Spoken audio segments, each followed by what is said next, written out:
de la jalousie. C'est de la jalousie. Les journalistes belés, on va commenter sur cette histoire. Ce sont des gens qui ont échoué dans ça là-bas. Sango, ils ont échoué. Oui, monsieur, ils ont échoué. Et les journalistes, et les analystes, on va commenter sur Makambo. La majorité des bateaux ont échoué la vie. Ils n'ont même pas le temps de prendre le soin de leur propre corps. Ils ont pris même des chemises. Vous allez prendre les lix, c'est 100 000, pourquoi ça n'a pas place là? Moi, je dois vous informer pourquoi j'étais là-bas. Où c'est que je faisais là-bas. Je suis obligé de vous répondre à cette question. Race de vipères.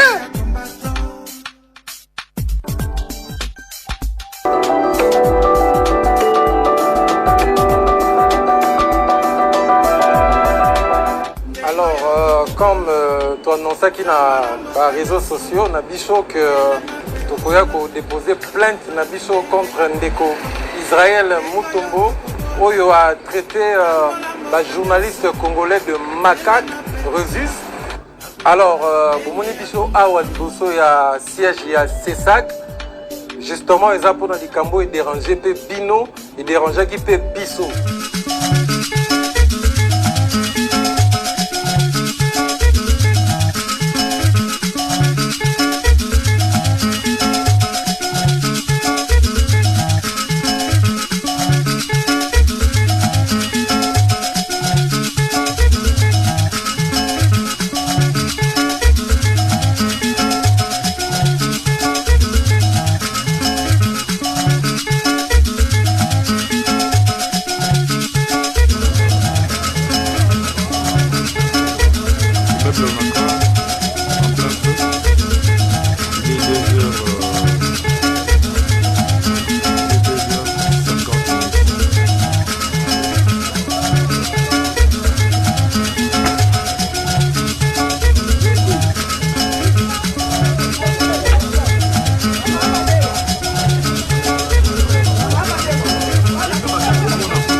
Comme tu annonçais qu'il y a des réseaux sociaux, on a bicho que tu peux déposer plainte contre Ndeko Israël Mutombo, où il a traité le journaliste congolais de macaque, Rezus. Alors, Boumoni Bicho Awa Liboso, il y a siège, il y a CESAC. Justement, ils ont pour dans les cambo et déranger peu Bino et déranger qui peut Bisso. Oyoka ba propos Ndeko Israël Mutombo a tenir na place publique, a violé le code journalistique justement de la déontologie dans son article 5. Oyo, les autres qui savent injure publique. Et Ndeko Israël Mutombo a commis un niveau pour traiter les journalistes nyonso. Oyo ba commentaire qui en bien ou en mal dossier Ndeko Martin. Et puis les sous qui est plus loin, le bina ba analyse. Oyo ba commentaire qui sur sujet wana, il y a Martin le boxeur a traité les sous de macaque Rezus. Et le wana toko tika ngwele kate. Dans un pays oyo mokonzi mboka na biso faire appel lisusu ya état de droit. Alors, toyaki na awa na CESAC pour na koloba ete Ndeko Israël Mutombo utiliser son média pour des règlements de comptes. Tobandi était président de l'Union Christian Bosembe dans les jours qui viennent à cause de la décision sévère, à cause de la sanction à Makasi, pour être un peu dans la place publique, perdre justement l'éthique et la déontologie. Comme vous le saviez, même la Bible dit, vous qui mangez, ne méprisez point ceux qui ne mangent pas. Les gens de Israël Mutombo sont dans la voiture, orange. Et comme il est sujet à s'enorgueillir, et comme il est sujet à finir les journalistes Moussoussou, incapable de la chemise, il est allé trop loin et ça lui passe. Il y a une initiative, il y a UNPC, tiki plainte na biso, tiki pe on a CESAC, tozo continuer justement la démarche, si à comparaître, si toko samba na ye, si ba ko sanctionner, nde wana biso tozwi kinya. C'est de la jalousie, c'est de la jalousie. Les journalistes belés, on va commenter sur cette histoire. Ce sont des gens qui ont échoué dans ça là-bas. Pas de résultat. Sango, ils ont échoué. Oui, monsieur, ils ont échoué. Et les journalistes, et les analystes, on va commenter sur Makambo. La majorité des bateaux ont échoué la vie. Ils n'ont même pas le temps de prendre le soin de leur propre corps. Ils ont pris même des chemises. Vous allez prendre l'X 100 000, pourquoi ça n'a pas place. Moi, je dois vous informer pourquoi j'étais là-bas. Où c'est que je faisais là-bas. Je suis obligé de vous répondre à cette question. Race de vipères. Un petit groupe de poules mouillées. Nous sommes en train de réfléchir, ils ne pouvaient pas être là, tout ça. Quel français? Vous allez expliquer quoi? Moi, je suis redevable, prêt à vous expliquer, Bino. Je vois des personnes, nous sommes à la moto, vraiment au talier, ils ressemblent à un macaque Résus, mais ils t'obligent une explication par rapport à ça. Moi, je dois m'expliquer pourquoi. Aux Olengagande 100 000 $, bon approche à l'Icolonde, aux hommes grave. Heureusement que nous avons fait ça qui sont déjà. Pour ceux qui sont là, qui n'ont pas qui attendent tout côté, tous ceux qui m'ont pas goûté, n'erreur, bazolo bagazo qui s'amène la somme bitu. Nous avons pas qui, au conflit balisu. Mon thème m'a fait aux alengois pour le bac à ma sango micronews. Au Pandagi TV au Kala. Qu'est-ce que vous avez fait avec cette télé? On a étudié, on a fait ça, je suis d'accord. Mais quel est votre rapport? Qu'est-ce que vous avez fait? Je suis venu à un temps record, j'ai révolutionné, j'ai donné ce que je fais. Makamoni sur la zone, les hommes en allélo, n'a bundeli moutouazala qui n'a pas. Aïe, qu'on ne pas dans la salle pour ça. Pourquoi il faut s'expliquer par la vie? À 30%, à 30%, il y a 30%, 50%. Même 50%, il faut dire ça. Mon thème non m'a bé, ouais, pour ça la critique. Et bien, si on a élongé. Élongé comme il aura la porte à l'ibou. Pour mon thème m'a bé, les kundu. Moi, je n'ai pas à vous expliquer. Combat ou pas, ce n'est pas mon problème. Mais un Congolais est passé sur ce plateau à se plaindre. N'a accompagné, je suis un témoin, je suis allé me rassurer. Pourquoi vous voulez des explications? 100 000 $, ben ça, tout ça, ça, là, tout ça. Boko Fibalisu, l'olé mon offre matin comme Boko Fibalisu. Bande des aventuriers. Jalousie na moteur avec Boyininga le quali comme sur le coin la lota kelo qu'on a bino, na iba kelo qu'on a bino, na botolio ya bino, tepeza tata na maman na yo. Ça veut dire n'importe quoi, bisa salibo, bisa to salibo. Sois courage loba na ngai clair, utana na nga loba na nga yo kai. Totala nengo. C'est il y a télévision na biso. Bato bazali na kati ya mboka bozali na awa na Kinshasa bola na sona ba intérieur ya mboka boko ko sala contribution na bino na numéro M-Pesa boko sala ngope na Orange Money mais bao bazali banda ya mboka Londres Belgique Allemagne États-Unis bazali na Canada bozali na Angola bozali na biso partout même en Afrique du Sud tinda $1000 tinda $1 tinda $10 tinda nyonso zanango pour que tout ça quelque chose pour la soutenir chaîne na biso plus de 15 concepts ezana mutu pour na ko salisa Bakinoa baye ba vérité pour salisa mboka ke ndaliboso mais za kokufa po misolo ezate. Est-ce que moto moi motema malamu akoko soutenir likanisa ko sala chaîne te za malamu. To boy ko koma ba politicien, to boy ko za ba député, to boy ko kota na maitali politique, to limito tika la kaka ba journaliste. Soutenir likanisa yo na zola kabino so ko sali yango, boko pesa nga makasi pote na ko na mbeba ya ba politicien te ko landa bango pona soki na koti politique na bebi. Bo pesa likanisa wana e ko sala moi malamu. Nazo zela bino ebele pour contribuer. Merci na Guy Wanjo administrateur, merci à Maître John pour merci pour Sango Mokondi, tu te prends pour qui? Avec un niveau impolitesse, ozo les gozo finga ba ene otokuta na TV. Ozo finga ba chemise na bango le bateau kuta bino go salani. Toi tu as fait quoi par escroquer les gens? Et au moment où on a unité de mesure, mais si tu n'es rien. Tu n'es rien et tu n'as rien. 100 000 $, 50% avec beaucoup d'orgueil, tu vas te justifier. Tu es parti faire quoi là-bas? On t'a vu, il y a escroc, il y a boxeur. Et puis je vais vous apprendre, les boxeurs en question, alors n'est même pas à champion mondial. À la compétition, et comme à un niveau, à parmi les 10 premiers. Donc, si aussi si 10 premiers, on aussi challenge, on a deux commissions à niveau, au niveau mondial. À Moussika. Donc, vous venez mentir tout le monde comme ça. Vous pensez que nous sommes vos enfants. Donc, c'est normal. Niveau la bino bongo.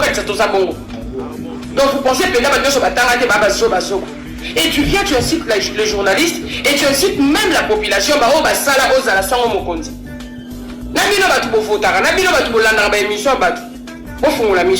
ce sont ces gens-là qui ont fait ce que Ozala Sango Mokondi. Cotiser là mbongo. Mais c'est Sango Mokondi, alors 100 000 $, c'est quoi? Ozala qui n'a pas de ça émission tu dois dire merci à Isha Okoko. Il y a une fille que je respecte beaucoup. Si on a un plateau, on a un plateau. Les gens comment on a développé n'importe quoi. Ils ont Joseph Kabila. Est-ce que d'abord tu es digne d'être appelé journaliste et même présentateur? Tu présentes quoi? Hein? Pourquoi bino so mitou na bino sala akate? Vous êtes tous maudits ou quoi? Non, c'est pas possible. Tu peux pas passer à la télé avec beaucoup d'orgueil. On va dire bêtises, on va dire finga batu. Papa keba. Oza et l'oroté. Et dans la mano à liboso pe asuka. On va dire finga batu. Bato non finga baleki on a nyonso. L'argent c'est quoi? Ils ont pas papier. Donc on limite sur tout le monde le Canada, tout le monde le papier tous en ango.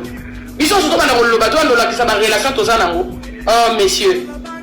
Qui est en train de 12 heures, on est venu tout passer. Ils sont tous ma belle né grandi à Kinshasa. Tu bima à Kinshasa, mais tout est la moto, le rôle à vino bakuya kuya. Des amis. Qui nous gère en commissalité? Tu penses que pour être kilo, il faut être impoli comme toi? Mbalasuka, messieurs. Mbalasuka. Et pour ton information, on va poursuivre. Au salaire qui tu as fait partie à complot. Ma carte est $10 000 aussi, elle est fière. Il y a un peu de temps, il était la classe. Pour vous autres, vous avez un minerval dans mon akimoyibi. Merci beaucoup, chers confrères. Nous qui avons reçu une bonne éducation, nous qui avons été vêtus dès notre bas âge, je ne peux pas venir sur un écran comme la télévision parler de tenues vestimentaires. Je ne peux pas. Parler des habits. Non, je ne peux pas. Comme des musiciens. Je suis né nu. Je partirai nu. Tout est vanité. Moi, Pius, je ne peux jamais passer à la télé, parler des nombres de chemises que je dispose, parler des nombres de pantalons que je dispose, parler des nombres de chaussures que je dispose, parler des maisons que je dispose, parler des richesses que je dispose. C'est pas ça qui fonde un être humain. Ce qui fonde un être humain, c'est la disposition de son cœur de faire du bien. Tu n'es pas nu. Je peux avoir 2 chemises. C'est à moi seul. Nous qui grandissons avec le prêtre, nous voyons le prêtre avec la même chemise de bleu ciel, avec le même pantalon. Nous, on croyait qu'il avait qu'une seule chemise avec un seul pantalon. Et avec ce même sandal. Le jour où nous sommes entrés dans sa chambre, on a trouvé plus de 80 chemises de la même couleur, plus de 100 pantalons de la même couleur.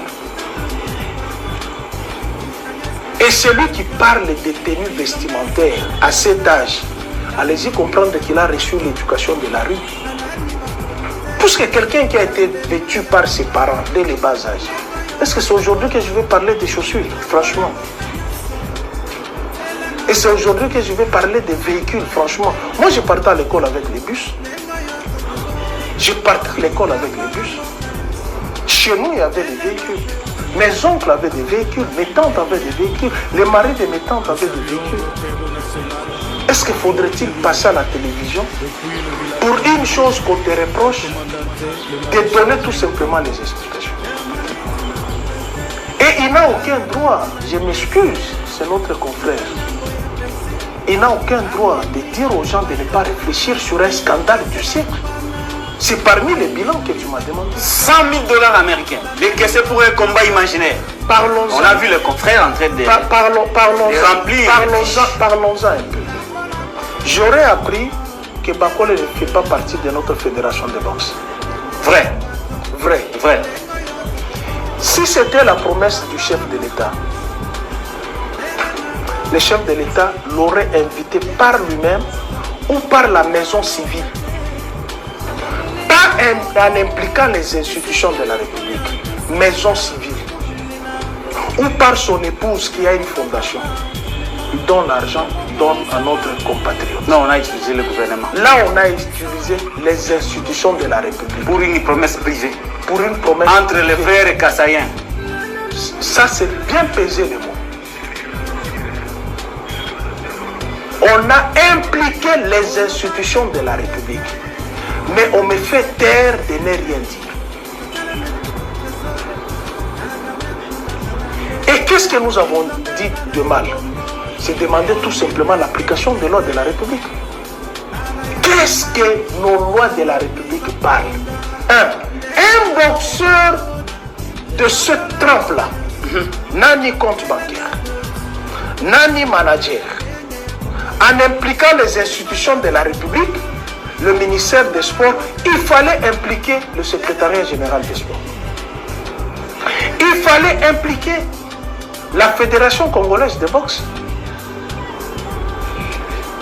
Mais c'est un confrère qui l'accompagne, qui prend l'argent bonnement, liquide, frais, alors que il remplit la fiche. alors que Lui-même, alors les que- confrères. alors que le championnat national n'existe pas. La Lina Foot. La Lina Foot, c'est déjà bloqué. Conséquence, toutes nos 4 équipes sont en déphasage. Cher monsieur Israël Mutombo, namoni vidéo na yo o sali na réaction à bateau bazolo bapona dossier à boxeur on appelle Martin Soy Bokole ou Bokola, je ne sais pas tout. Nalbi ndeko autant de micro na yo et ben ya mutu oyo a lancé SOS. SOS na ye a lancé déjà parce qu'il faut le Bunda Bitumba et que le gouvernement se soutenir.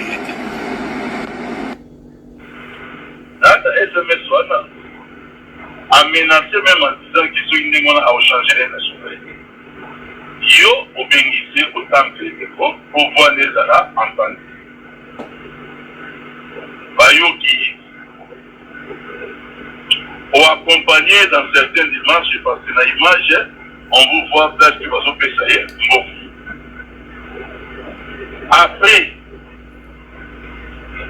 l'opinion se rend compte que SOS à l'Ansaki est allé passer sur des mensonges. Dans mon tweet, dans les réseaux sociaux, encore faut-il authentifier, mais dans mon tweet, il fallait pas Boudana et Kombo ya Pesaki. Mon tour a dit que non, Azong Sambongo a escroqué le gouvernement pour baser un combat pour éviter. Comme réaction, tout ce que vous trouvez, on aurait dit, on aurait cru. Tout le monde a dit, oh non, dès que ça place, même moi j'ai été avisé, n'attendais que micro de bonne foi, je l'ai accompagné, je ne savais pas, non.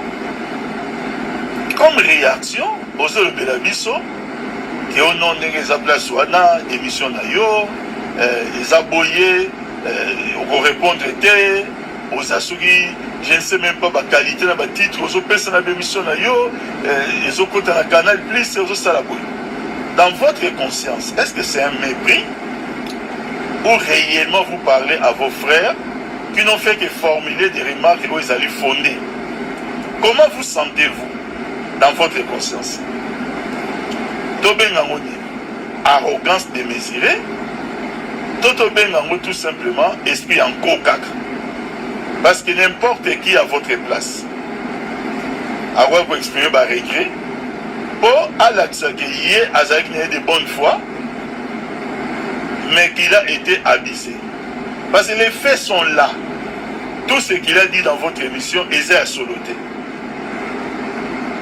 Chers frères, on est le pouvoir, et à pouvoir. Et bandé nango ezalaka, souka nango pe ezalaka. Ce n'est pas un conseil, mais c'est un avertissement. Merci beaucoup.